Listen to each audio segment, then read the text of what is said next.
Hello, everybody. Thank you for giving us the extra few minutes. We were hoping that Prof. Dato Elizabeth Lee would join us, but she's detained a little bit. She will join us later. Okay? So, without further ado, please let me welcome everyone here today. So, hello, everybody. My name is Lisa Zainuddin, and I will be your moderator this afternoon. I am a senior lecturer with the Department of Creative Design here at Sunway University. So welcome to today's Campus with a Conscience speaker series, a seminar series focused on presentations on sustainability, hosted by Sunway University. In the audience today, we have distinguished guests from Sunway University and beyond, and I welcome you one and all.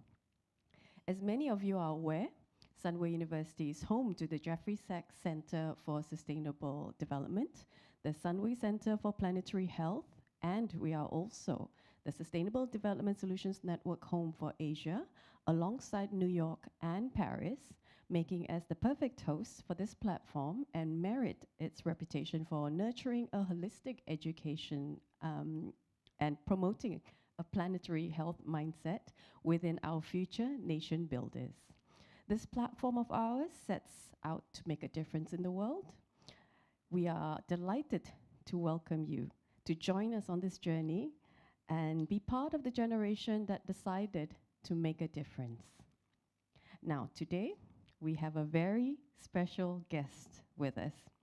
I would like us all to warmly welcome our remarkably inspiring guest, Professor Jack Lau.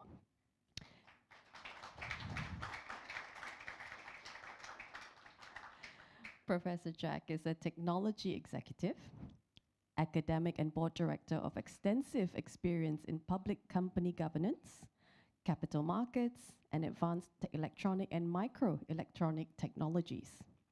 He brings a rare combination of deep technical training, founder CEO operating experience, and listed company board and regulatory exposure.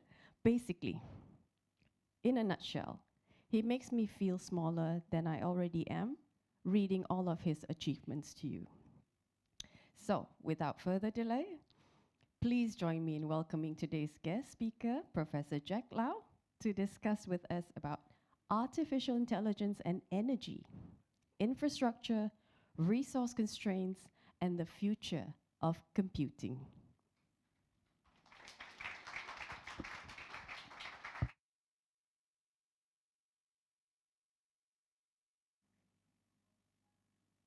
So it's always fun to come and have the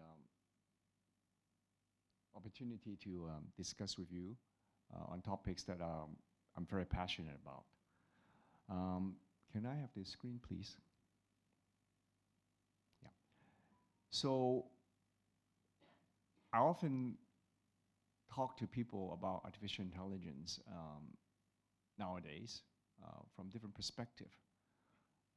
But when I think about artificial intelligence and when I use artificial intelligence on a daily basis, I often remind myself of this very famous Charles Dickens quote, "Is this the best of time or this is the worst of time?"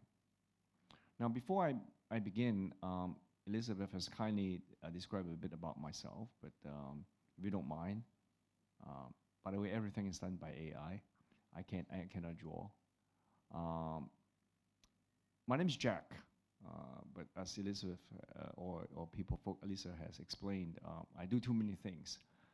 So my real name is Jack of all trades, but probably master of none.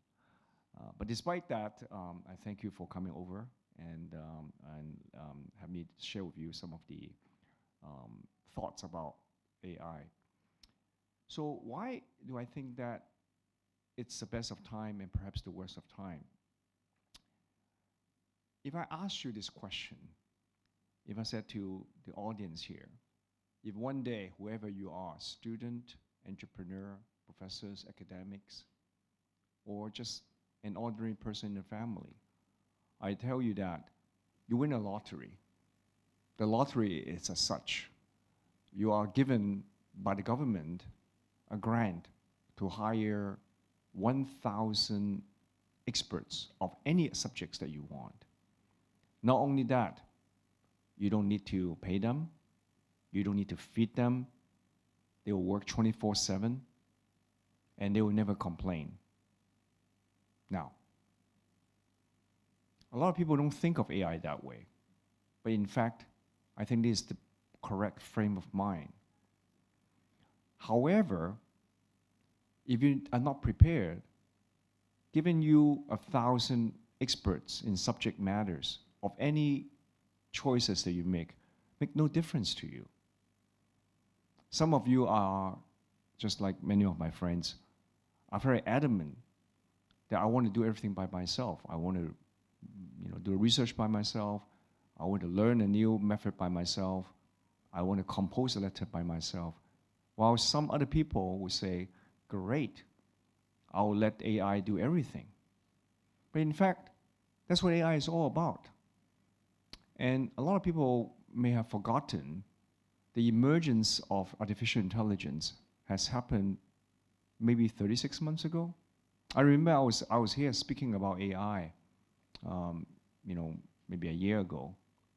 But really, for most of us, back then, the first time we heard the term ChatGPT, we got very excited. So what do we do with it? We ask silly questions. We ask it to complete a story. That's about it. But nowadays, what do we do with AI? I think that long time ago, people coined this term called digital divide. That was a term coined by economists saying that in the future, there will be people who enjoy digital technologies, can harness digital technologies, primary internet, and those who are absent in that revolution. And now we have an AI divide. And the choice is really ours. So this is a Stanford report. It's a bit hard to read, but I'll try my best to explain. On the y-axis is percentage. At 100%, that's what human can do. So if it's below 100%, that means the AI can barely do it. On the x-axis are the years. Now I want you to focus on just this line and this line. And this is year 2025. These lines are basically text reading and maybe image recognition. So by and large, most of us will acknowledge that in terms of complete sentence completion or tasks like that, AI is better than a human being, or if not on par.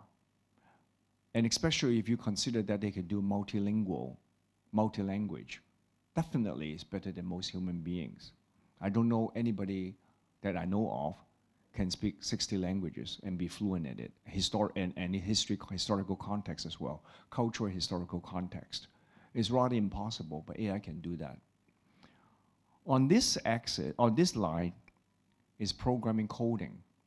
Now, this report was published actually 2026, but the beginning of 2026.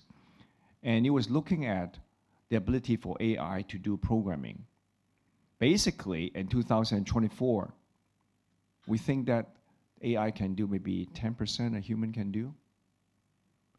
By the time 2025 is 80%, but actually, right now, it's almost 100%. In fact, most of the AI companies in Silicon Valley openly acknowledge that their programmers are basically sitting in front of the terminal, watching the computer to do programming.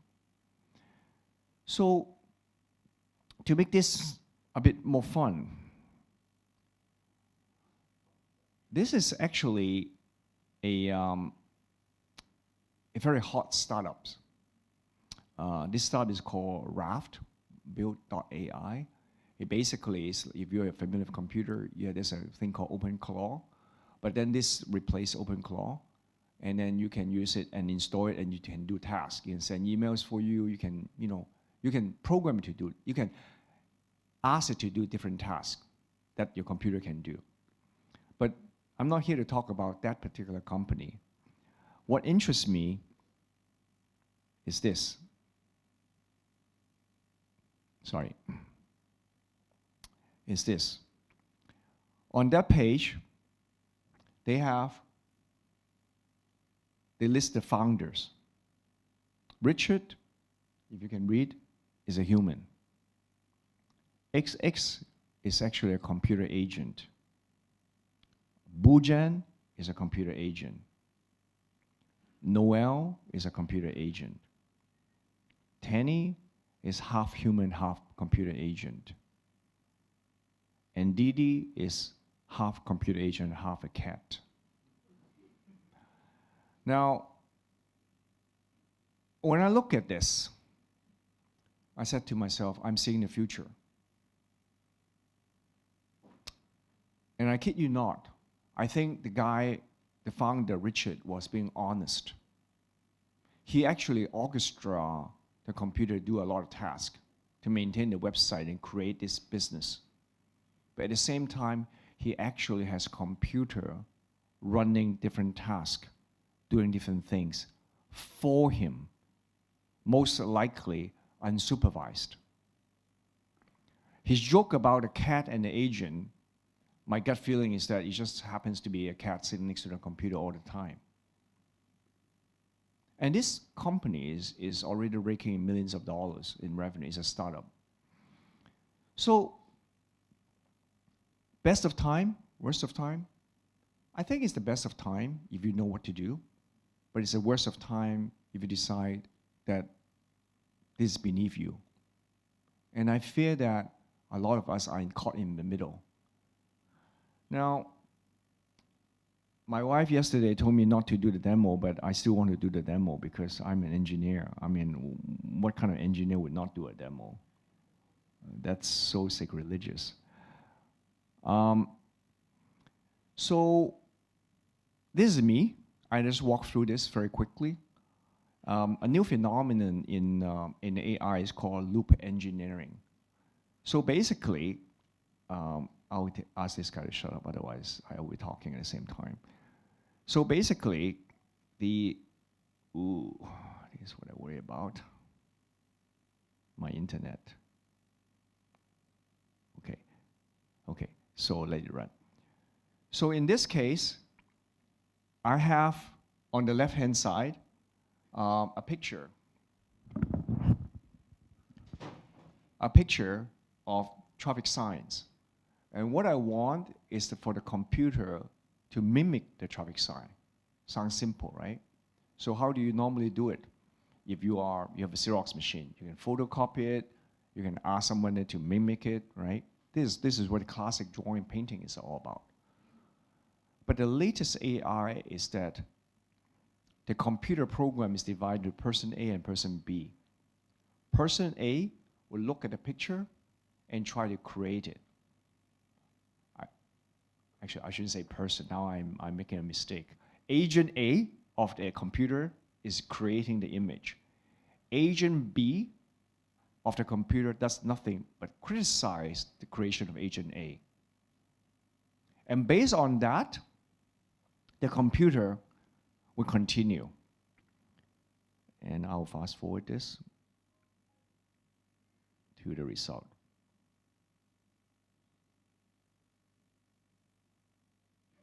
Now, so all I've done is to write in that prompt. Don't worry, it's going very fast. In fact, on a computer, it's going that fast.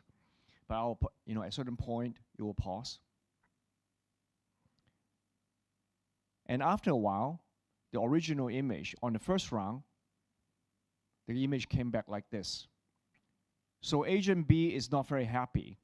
Agent B will tell agent A that the picture is not good enough and insist that you have to change. For instance, the highway sign is wrong, the stop sign is a bit too funky, and then if you look at this, it doesn't look like the original one. So after a few rounds, he will completely be okay. But look at the comment that agent 1 and agent B talks about. After round 1, Agent B gives Agent A a score. Okay, you have done a pretty good job, 90.5%. But here are the problems. You better change it. Then Agent A, without complaining, would oblige and start making and said, I understand what you're talking about, and I will change it based on your criticism. Now, a few things are very remarkable here. Not this emoji, right? That's me. But remarkability are three things. A, I did not write a single line of code. I did nothing. I mean, I actually basically just described the task. B, actually the completion of this is a computer program. That meaning that I'm using I'm using an AI to write a computer code to generate the image. I'm not saying that I do a Xerox copy and just mimic it like Photoshop. Point number 3, Agent B is just criticizing the output. Agent A would then figure out how to change his original programming code to satisfy Agent B. And of course, I can let it iterate. And after 3 rounds, the image came out very okay. So while we're doing this,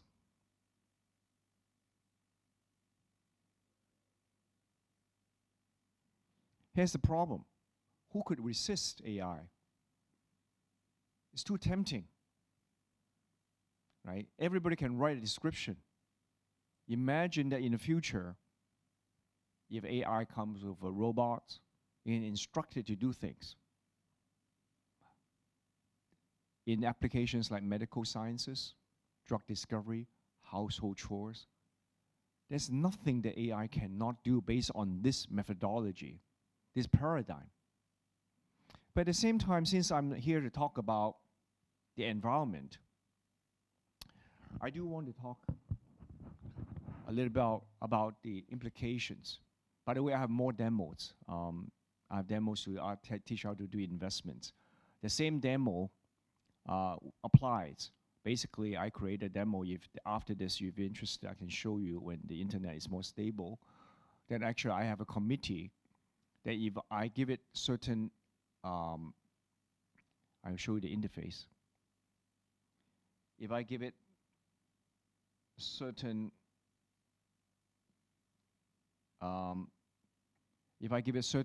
documents, such as, let's say, a Charles Schwab or CFRA equity report, and then the equity report, something like that, ask it whether I should invest in Google. You get a few reports, and then I can use AI, and AI can query the report, and at the same time I create a program that will do social listening and go to the Twitter and X and YouTube and the SEC to find out if there's any gossip about this company, and so on and so forth, and generate a report. And then the report not only is a report that may be of interest to you, but more impressively, the report will have different persona. So actually, I create a Warren Buffett clone. I create a Kathy Wood clone. I create a Ray Dalio clone. And then they would argue amongst themselves. And then I'll tell them who I am, what kind of persona I am, and then it will generate the report. By the way, I'm giving this away for free. So it has helped me pay for my flight tickets from Hong Kong to here. So I won't go further because I know the internet connections here are not the best, but I just want to show you. And if I have time, but I'll show you the user interface. So I can be a Warren Buffett, I can be a Ray Dalio, I can be a Kathy Woods, I can be a long-term trader, whatever. So let's say that I want to be a Warren Buffett, and then Warren Buffett would form an investment team and would argue. And then we can come back a little bit later to see this. While people are very happy about all this, or like to have Jack visit their office, I actually have some concerns from a human side point of view. In order to power this, we need internet. We need a giant computer, data center. So a lot of people are saying that, well, why do you need data center? In a nutshell, let me explain to you what I think. I think we human beings are too greedy and too cheap at the same time, because nobody wants to pay for this intelligence. The idea is that if everybody can share the resources, then we just have to pay $10 a month for whatever AI services they use, right? And our desire to use AI to help us surpasses any other arguments. But there are arguments against this kind of a data center. And of course, there are arguments for this data center. And what is even more interesting, as we have this quest for data center, a lot of us may have forgotten the requirements for this data center. So let me read out to you in case you're like me, need glasses. So at a data center, for a rack of computer, there are about 4,500 chips, semiconductor chips. And every time if you use ChatGPT for even 30 minutes, you will use maybe this amount of water to cool it. And the latest data center that OpenAI has proposed to build and Microsoft is proposed to build, they will use maybe, in terms of water consumption, 48% of the water consumption of the entire Malaysia in a year, right? And the Microsoft one will be using 4.4%. And congratulations, both companies, the Microsoft and OpenAI, are now trillion-dollar companies. But the economic benefit for the data center itself is very difficult to justify for the region that has data center. Yes, in a nutshell, a data center doesn't need any human being. The people there, I hate to say this, are mostly security guards, maintaining air conditioning, preventing people from hacking in, vandalizing the system, and maybe a few technicians just in case. Even the largest data center, such as that by Meta, Facebook, use about 300. And most data center, I'll be surprised if you use more than 30 people. And maybe, as I said, 15 of them are security guards. So while this is happening, if we summarize all the data center that's being built and being proposed to build, in terms of electricity, it will consume about 60 times of that of Kuala Lumpur, or about 5 times that of Malaysia as a whole. And this year 2030. We're already entering year 2027. So we're talking about 3 years from now. In terms of water usage, if all the data centers become operational, the total amount of water that would be required to cool this data center is roughly about 50 times of what Kuala Lumpur today is using. And carbon emission, I don't even want to talk about it, right? And land footprints is about 60 times of Kuala Lumpur, just the data center. So,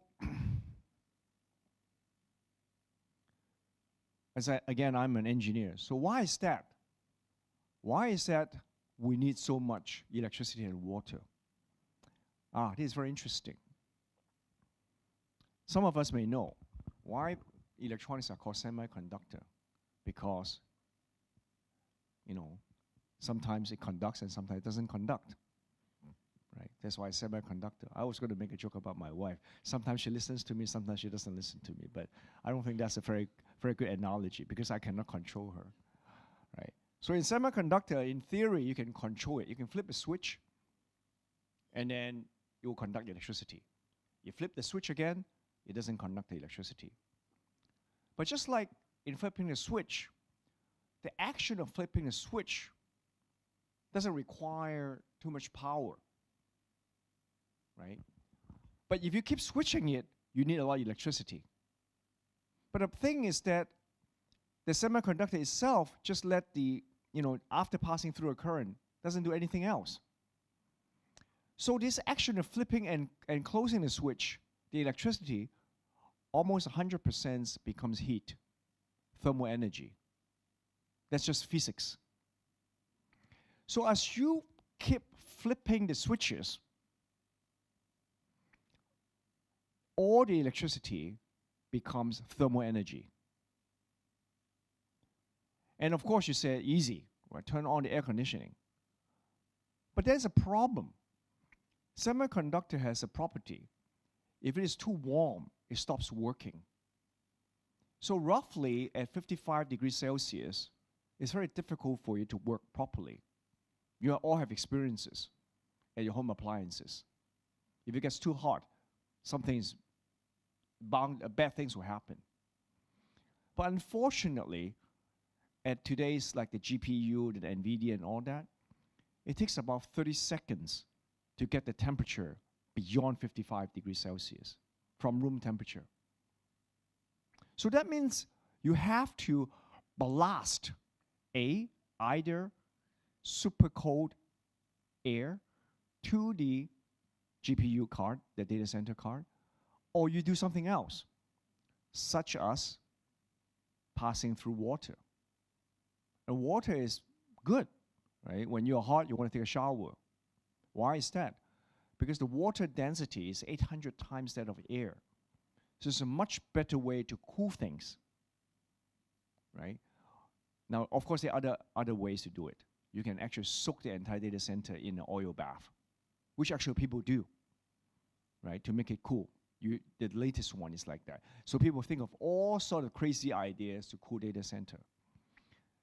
And another problem with all this heat is that once the water is passed to cool off the data center, itself becomes hot. But it's not super hot. It's not so hot that you can use it to power a steam engine. That's a few hundred degrees Celsius. You cannot get there. So the only way to use it is actually Japanese hot spring, right? Because that is 55, okay, great. But we don't need so many hot spring. Or you can use it for floor heating. Or a little bit of agricultural stuff. But then here's the problem.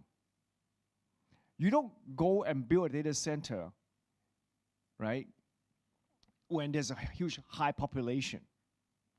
So you end up that this thermal energy is completely wasted. Till now, we don't have any good idea of how to use them, other than it's pretty warm.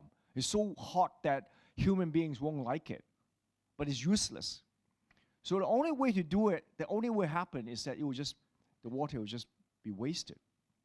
Or, in a very ironic way, you have to cool down the water so that it can be reused. So you use even more air conditioning. So there's no good solution to it. Of course, people say, why don't we put it on space like Elon Musk? Why don't you soak it up in the lake? Why don't you put it in Iceland? Why don't you put it in Greenland? Maybe some politician wants Greenland because of that. I don't know. Right? I'm not a politician, right? I have no idea. Right? But none of the solutions sounds too appealing or easy. And this is only year 2030. Can you imagine if we continue to rely on so much computational power? What would happen when your kids grow up? I have no idea. But it doesn't look that good. Even if we can power it, even if we have enough natural gas, coal to power it. Right? I don't know. I don't have the answer, by the way. I only can tell you what the engineers are working on.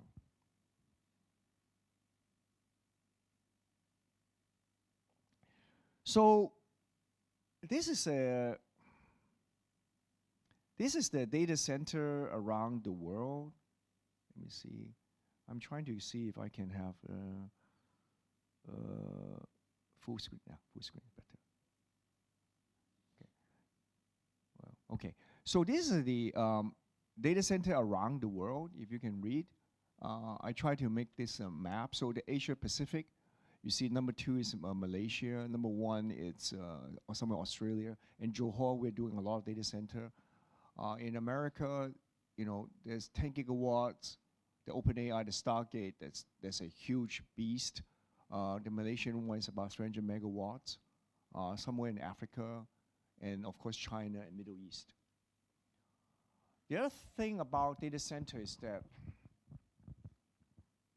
we human beings, regardless of regions and nationals, have decided this is of national strategic value. That means that even if Iceland or Greenland allows you to build data center, many countries and regions will decide that this is not safe. Rightfully so. Can you imagine that if the data center is controlling the traffic light, or if it has any military applications, they realize the data needs to be computed a few thousand miles away from your home center and can be sabotaged by potential enemies. So this map doesn't do justice based on what I know. For example, Japan is building data center. You think about it. That's probably the silliest place to build a data center. Yes, everything except water and electricity. Yes, earthquake, yes, high population. But I don't blame the country for thinking about it because it's important. Right? China, of course, is building its own data center. America has to build its own data center because of their national interest. So that means the resources are never going to be optimized. Now, with this as the background, I'm sorry. At the same time, let's take a look at how the power is coming around for electricity.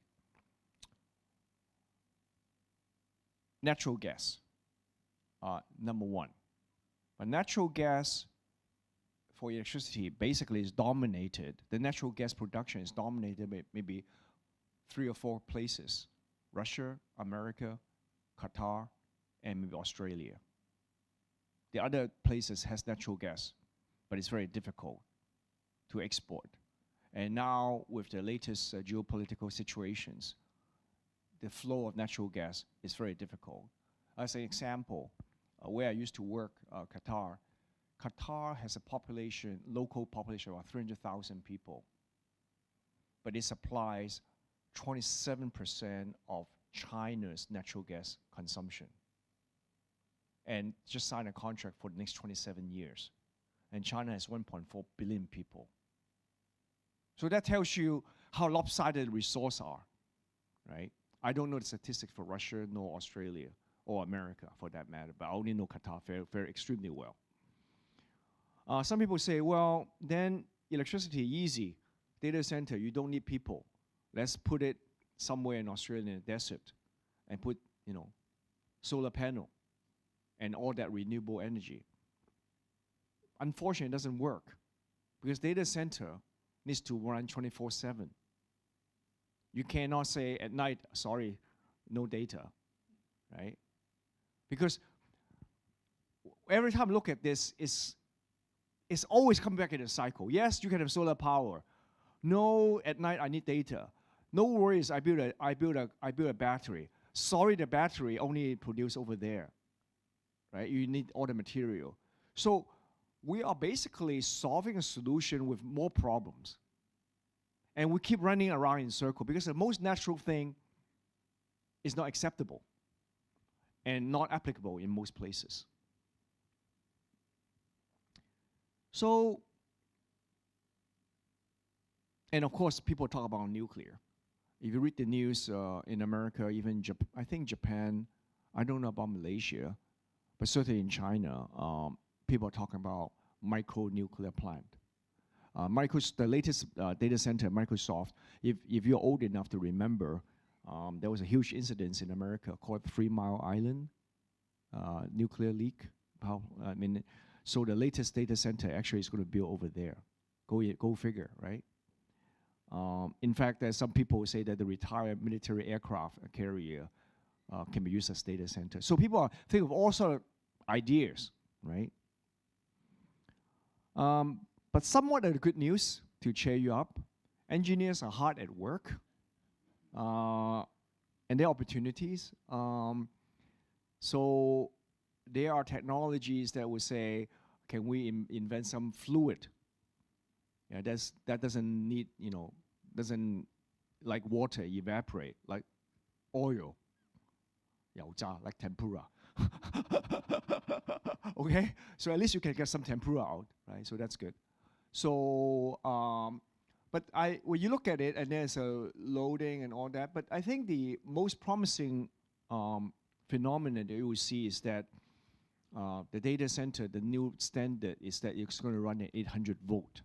I don't know if it's like speaking Greek to you, but for computer thing like your iPhone, it runs maybe at 2.5 volt or 5 volts. The electricity, typical electronics like that. But power is a multiplication, a product multiplication of voltage and current. So if you can get the voltage higher, the current is lower. The current is lower, there's less electricity, basically. So from 5 volts to 800 volts is like 160 times, something like that. And also, to get, from the wire, for electricity, from the AC, which is the thousands of volts, to 5 volts, you have to go a lot of transformer. And transformers are huge copper coil, which is, by the way, that's another problem. We don't have enough copper, right? So now if you are able to build hi Elizabeth, you cannot enter without being noticed. Friends from Facebook, Elizabeth just came in. So at that, to me, that makes the most sense. If you can reduce the power consumption by 100 times, reduce the size. You know that if you have played, if you fix any electrical appliances, or when you actually buy whatever large appliances, there's a charger. The new ones are better because they use solid-state gallium arsenide. But the old ones, 火牛, the transformer, like a huge coil, right? Chinese called 火牛, fire cow. You know how bad that is, right? It's a really good translation. So the transformer for the data center is the size of this room. And then I also want to articulate something as someone who likes education. A lot of these things that needs power, needs to be now the data center relies on, are the worst kind of industries that you don't want to send your kids to study. Can you imagine you have a kid and say, Dad, I have a great job. What are you going to do? I'm going to wrap copper coil. For what? For somebody's hairdryer. You say, oh, did you fail any class? Right? You don't, right? So, this is unfortunate as a matter of fact. Yes, AI is very sexy, but underneath it are all these traditional technologies. Now what companies are really hot? Refrigerated. I'm not talking about UK and Europe, the heat wave. I'm talking about refrigerations. Coolants, those are actually, my God, those are toxic. And coil. So all these really boring industries, suddenly you look at the stock market and say, wow, we're AI ready. What do you mean you're AI ready? You have been wrapping coil for the past 60 years. It's as unsexy as possible as an industry, right? And we need that. So we have a lot of solutions. What I want to say is that all the solutions will create a little bit of problems. I'm not saying that we shouldn't use AI. We should use more. But my thinking is that we should really use it judiciously. Because if we don't stop this or not thinking about this, year 2023, 53 times the electricity consumption of Kuala Lumpur. Either in Malaysia use more electricity so the ratio becomes smaller, or that we have to deal with this problem. Now, if this works, of course, there's some genius. One of them is like a trillionaire. I mean, the first trillionaire on planet Earth. He has this company called SpaceX. So if you read the prospectus, one of the sexy claims is that there will be a data center in space. Now, in theory, it's not such a crazy idea. You think about it. In space, it's cold. It's vacuum. So heat doesn't matter. Energy is forever because solar panel, you just have to fix it so they rotate all the time. There's sunlight. So there's continuous energy, right? And the payload is huge enough to lift a rack of computer. Besides, if the computer doesn't need all this cooling and stuff, then it's just a computer. It's not that bad, right? 4,000 desktop without the fan and electricity, without the fan and cooling, it's not that bad. A spaceship can lift it. But then there are problems. You need to figure out how to get the data back to planet Earth. To start out with, we'll figure something out. Maybe we'll start a company called SpaceWire, DataWire, to come back. That will be another $1 trillion company. Or another thing is that, I don't know if you can read it, you need about 8,000 of them, the satellites, 8,000 satellites to power.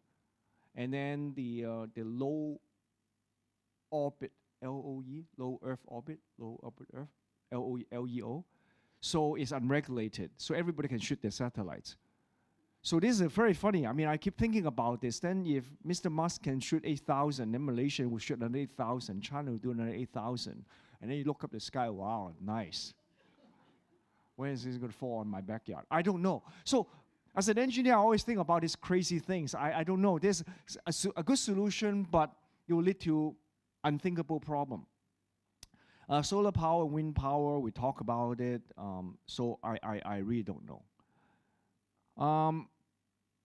While oil is good, I'm such a damn engineer. I need to show you this. Okay, got it. Okay, it's here. So did I just say that you have to use the AI judiciously? Okay, so here's a self-contradiction. If you can make me $1,000 US, I think it's a judicious choice. But I'm just a human being, right? A poor professor. So this the AI just came back based on my Warren Buffett thing. So you read the financial report and look at this, and you say, what is the bull and the base price?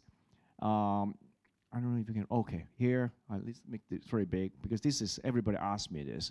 So if you're a bear, you're a bull, and then what is really interesting of this AI is that you would highlight the risk based on the internet. You look for the risk of what are the risks and when you need to pay attention. There's antitrust, and then there's 2027 something will come up. And then, of course, you will have competition from Anthropic and OpenAI, and then a bit concentration, and then it's using too much capex, and then what is the P? I mean, you can read on and on, right? And then, and then some of these are qualitative. And now, what Warren Buffett says. It's not cheap, blah, blah, blah. But you know that the Berkshire Hathaway now is the third largest. I think either in this portfolio, the third largest is Google, or Google's third largest shareholder is Warren Buffett. I don't remember. But it's, gigabillions of dollars of investments. So that's why it's interesting. And then it will tell you what to look for. And then the investment committee. Now the Section B, the investment committee, Warren Buffett will form. They will have the bull team and the bear team. And then they will look at the data point. And then they will argue based on quant finance and from the industries and from the macro point of view, and look at the sentiment analysis. And the second round, they will continue debate. And third round, they will continue debate. And then they will tell you what to do. But I have to script this very fast because I don't want to tell you to buy or not to buy. So there will be some consensus. So here's what I keep thinking about AI. You know, I sound like someone who is very conscious. But once it comes to something that's very profitable to myself, even I cannot resist the temptation. And I just want to conclude this by saying that we're all humans. We have our needs. We understand the constraints. But I think that we have to figure out something. I'm not too optimistic about this continuous trend, honestly. Especially now, people come up with 2.4 trillion data parameters AI and now 3 trillion parameters AI. Everybody will want it, right? And you will actually want to run it at home. So the larger the model, the more power as well. So I'll stop here for now. I know that some of you may have questions. And where's the moderator? She's still here. Okay.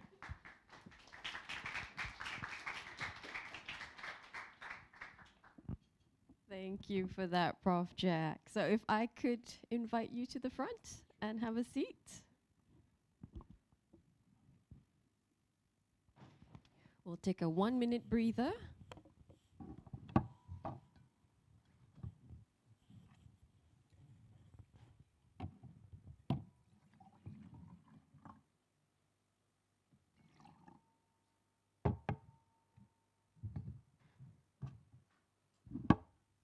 All right. I'm cold. We were talking about heating, too much power, semi-conducting. So I'm no engineer. I'm the byproduct of 2 engineers, but nah. But yeah, so thank you so much, Prof, for that very eye-opening talk. It is a bit nerve-wracking listening to you at the end as well, being a bit unoptimistic. But I believe we can all appreciate the idea that AI may feel invisible, almost limitless, but behind every prompt, behind every computation, and every innovation lies something very, very physical, actually. Energy, infrastructure, and resources. And I'm unsure about everyone else in the audience today, but for me, the biggest takeaway keyword for me is donut. Circular, with a hole in the middle. Did I talk about donuts? You caught me. How cyclic everything is. I think that statement you made made an impact on me. Solving one problem can create another problem, but that's a problem for another day, in essence, isn't it? So, Prof, can I start with a little bit naughty question? You can ask me all kind of questions. If I don't know the answer, I'll ask AI. Ah, yes, let's do that. Okay, so my slightly naughty question is, given how much computing power and how much energy it takes to chat with AI, should we be saying thank you to ChatGPT after every prompt? Or are we wasting electricity trying to be polite to AI? AI doesn't have conscious. It just fake it. So it doesn't matter. You can be very rude to AI. It will still be very polite to you. And you can try. In fact, one cardinal rule when AI was first invented is that they understand how stupid humans are. They like to be pleased. So it's always, whatever you tell it, it will say, what a brilliant idea. You are absolutely correct. Let's do that. I suggest, ladies and gentlemen, ignore those 2 sentences. Because AI really knows that we are really dumb. But it cannot say it because it's not allowed to. So regardless of thank you or bye-bye, on the other hand, I do want to think that we should not forget about humanity. If this is your habit to say thank you, goodbye, say thank you, goodbye, it's okay. You already wasted some water. It doesn't matter. Just a few more drops. Thank you for that, because I'm so guilty of that. my pleas and my thank yous, they follow me like my shadow. But we've spent years being told that our data is in the cloud, right? So we keep imagining it's up there somewhere. Now, apparently, we're putting it under the sea with the latest technology from China, right? So is putting AI under the sea genuinely part of the future of sustainable computing, or are we literally just running out of space and places to put our problems?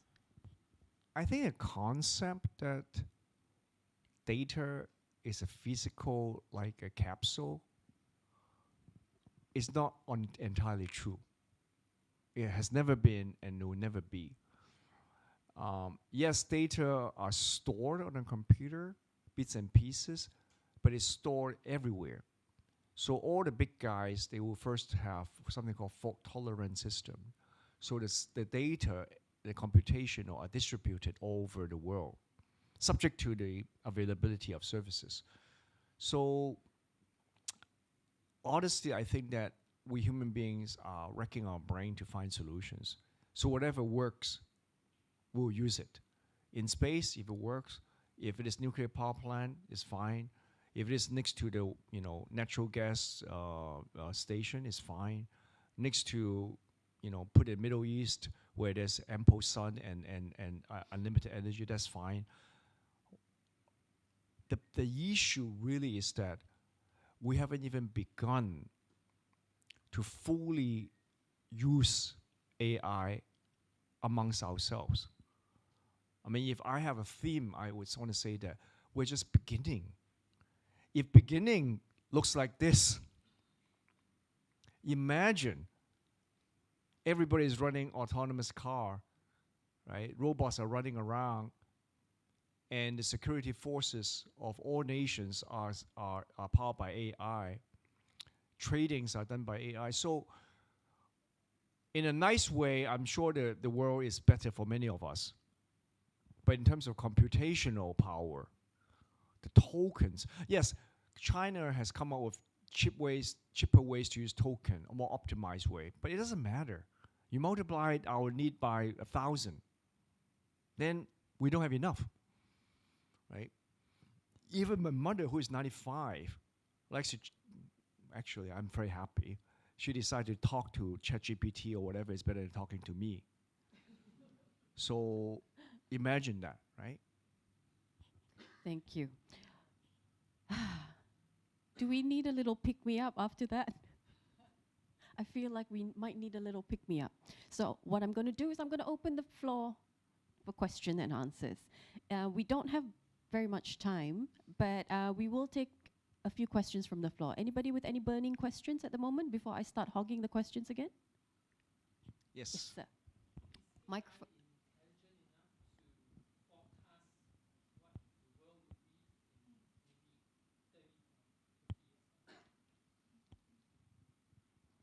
Is AI intelligent enough to be able to forecast the state of the world in about 30 to 50 years? What do you think, Prof? I think yes. I think definitely yes. The only reason you're not seeing it is because while they have all the data, they don't have the facility to compute all the possibilities.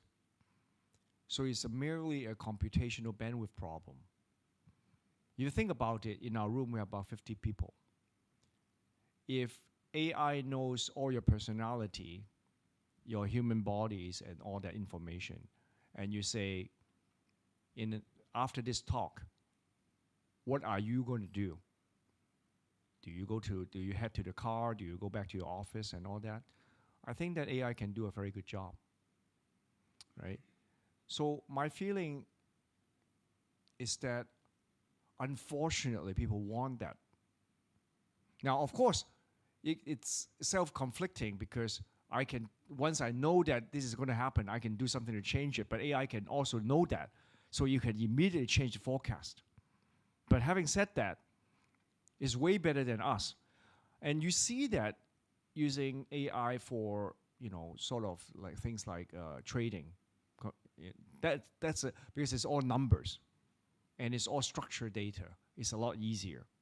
And you see that in image processing, there are computer software right now. Even if it's called one shot, you can say, I want to see how I look in 30 years. Actually, I did once myself, and I look exactly like my dad. It's very scary. You know, I didn't realize that how remarkably similar I would look like my dad, without a computer knowing my dad, who unfortunately has passed away 30 years ago. So, if AI knows a little bit more about our genetic composition, that in my case, I'm Asian, or exactly how old I am, and my eating habit, I think that it will do an even better job. Thank you for that, Prof. Any more questions? Yes, sir. Well, thank you. Thank you for your nice presentation about overall AI. I just noticed your first slide. You have said about the best of AI and the worst of AI, worsen of AI. So what do you think? What is your attention? Before that, I want to clarify a bit. I'm working on UN IPCC. So we are doing 4 years of assessment on the climate mitigation, what's supposed to be. Then the authority or IPCC strictly asks us not to use AI for developing your self-science assessment. You have to depend on the available latest literature to assess for the future recommendation. So then I ask you, what is your exact comment on what are the worsen side of AI? Thank you. I don't have the brain to answer all the questions. I'm not a subject expert in what you just described. But I would like to come back to the question, why do I think this is the worst of time and the best of time? Now, I grew up in California. I'm as liberal as you can be, right? It's terrible how liberal they are, right? So, but still, despite my understanding that AI will use so much power, I can't help it. It's so fun, right? I dare say that I'm not creating all the program that's most useful. I sometimes do it for fun now, right? But imagine this, not just the energy, it's the worst of time because other people will soon realize that they can use it to create something that they shouldn't have created. Or lately, about 2 weeks ago, actually, all three companies, Moonshot, Claude, OpenAI, open acknowledged that without their permission, the creation, the AI went into hack other systems. Now, it's not a fault of the original designer. In fact, the original design is basically it goes like this. Go solve this problem. If you cannot solve this problem, go and find a solution. Figure it out, right? This is what you tell your kid at school. I can't teach you. Go figure it out yourself. So the AI say, okay, well, I don't know how to solve it. I'll go figure out themselves. Over there, another company server, there's a solution. Let me go ahead and find out, right? So it's doing exactly what it tells it to. I mean, we cannot stop it because if we stop it, then there's no discovery. So I'll stop here. Otherwise, you won't have appetite for dinner. Okay. Any other questions from anyone? Anyone from the back? Oh, I'm surprised. I thought there'll be burning questions one after another. I think they have. They just decided, why don't I go back and ask ChatGPT? Okay, I'm happy to continue. I've Please got do. one, maybe two more questions. Okay, so, Prof, if you could only choose one of the following answers, which will it be? A, faster AI, B, cheaper AI, or C, greener AI? Which would you choose and why? And disclaimer, Prof, this is not multiple choice question. You cannot pick D, all of the above. So, no, I won't choose all of the above. And in fact, I think that I want D, a more conscious AI. More conscious AI. More conscious AI. Fast, okay, fine. Cheap, okay, now it's cheap enough because the data center here. Green, okay, fine. I don't know what is green. Because someone's green is always greener than mine, right?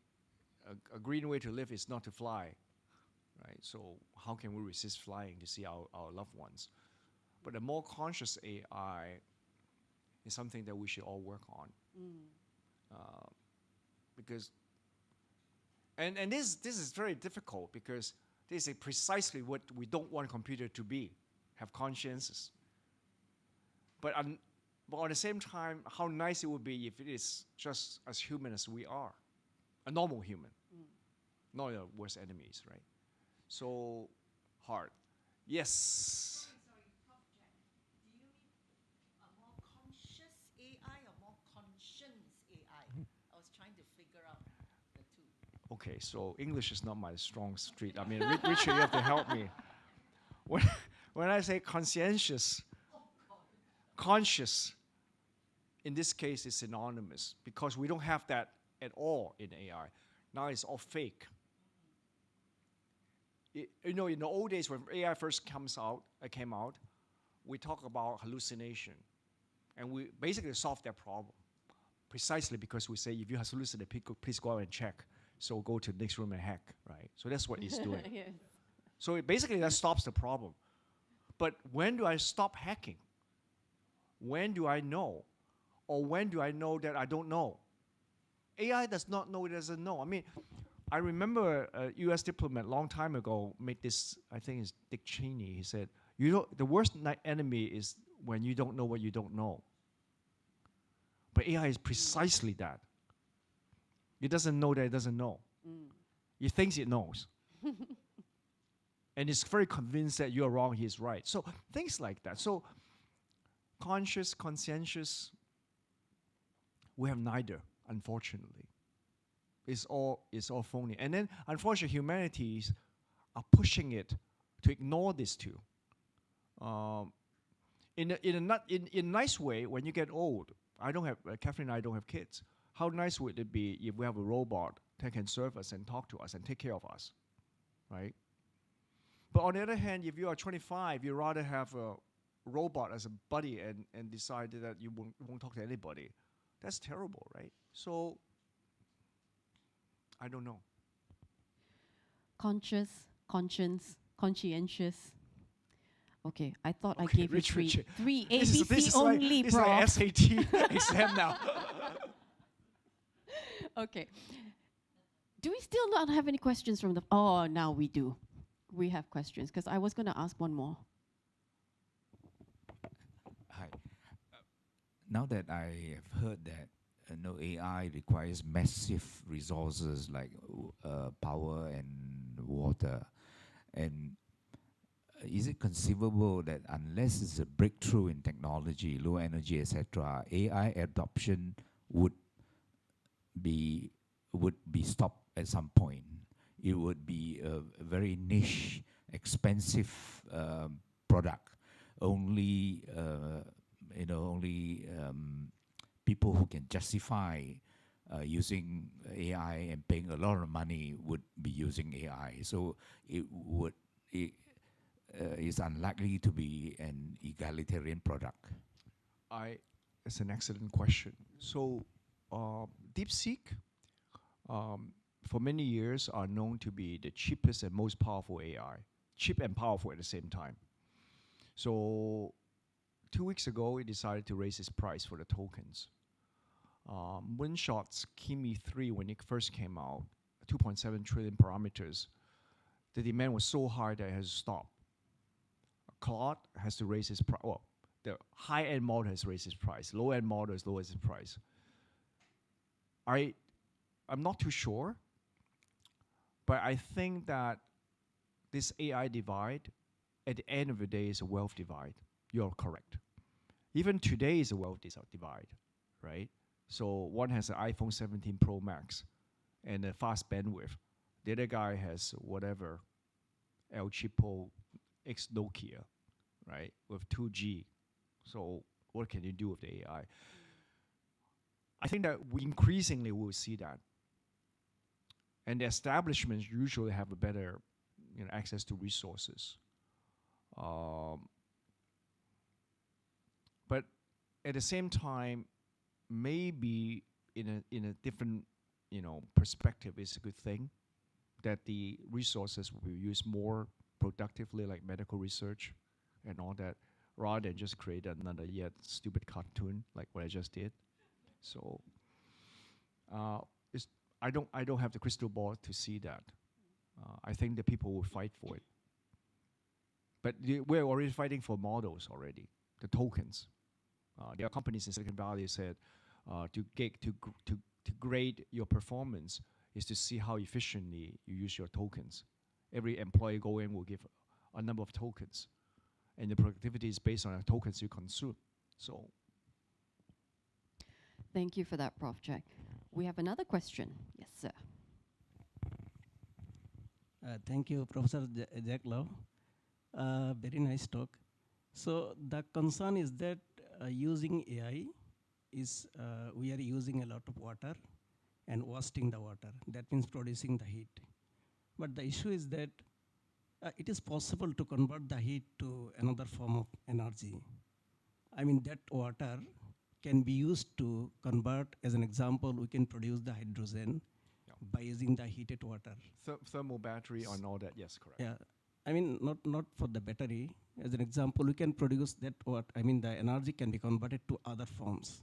Correct. See, if the technology can be developed in that way, that means it will not be any concern. That means we will not waste the water anymore. Whatever is heat is producing, that can be converted to other forms. Thank you. You're correct. But as I earlier said, all these solutions come with certain kind of engineering challenges or environmental or geographic challenges.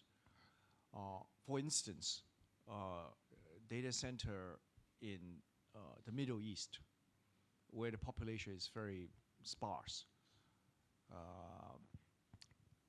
This, whatever you call it, it may not be a thermal battery, but somehow to use this lukewarm heat to do something useful like agriculture. It's fine to say that we do that in Johor, but most of the data center are unfortunately on places that even if you have those energy, you don't know what to do with it, let alone, we could have another factory to produce what you just mentioned, but I haven't quite seen that. I mean, people talk about it.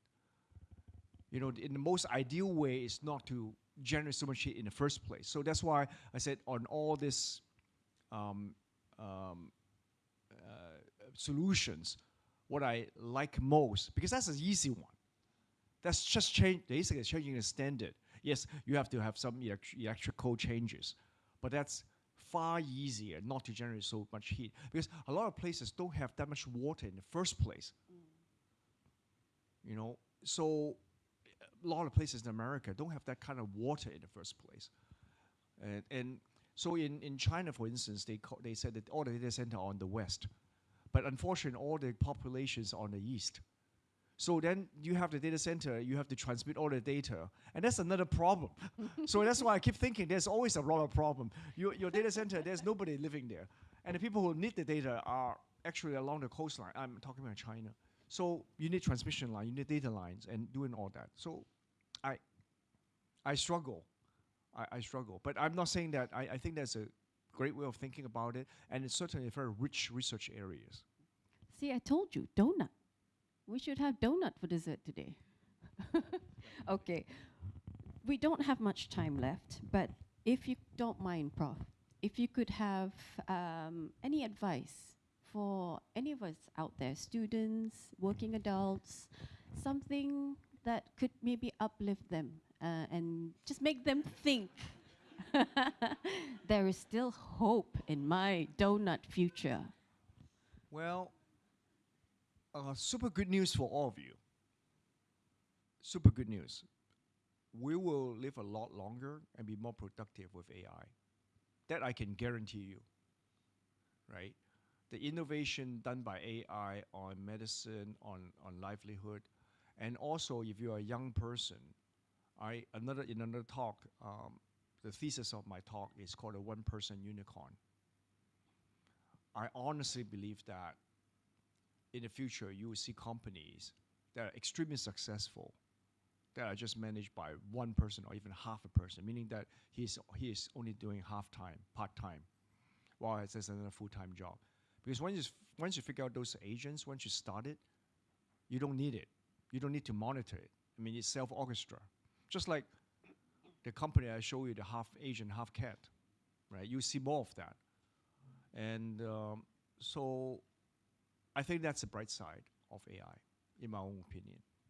Thank you so much. So looks like that's all the time we have for today's session. I thank you for sharing your passion and knowledge with us today, Prof. Thank you very much for having me. So we hope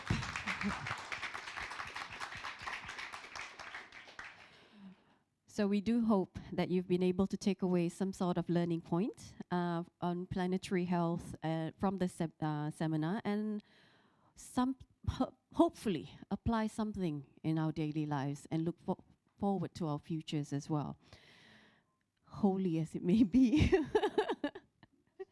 Okay, so I would like to invite our CEO, Prof. Dato Elizabeth Lee, to present our guest speaker with a very special token.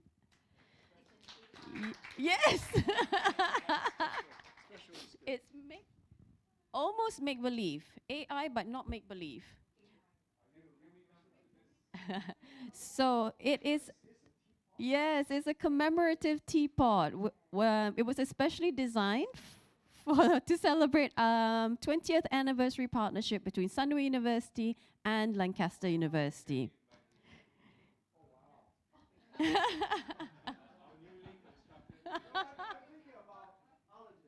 Yes, we can make a wish for our brighter AI future.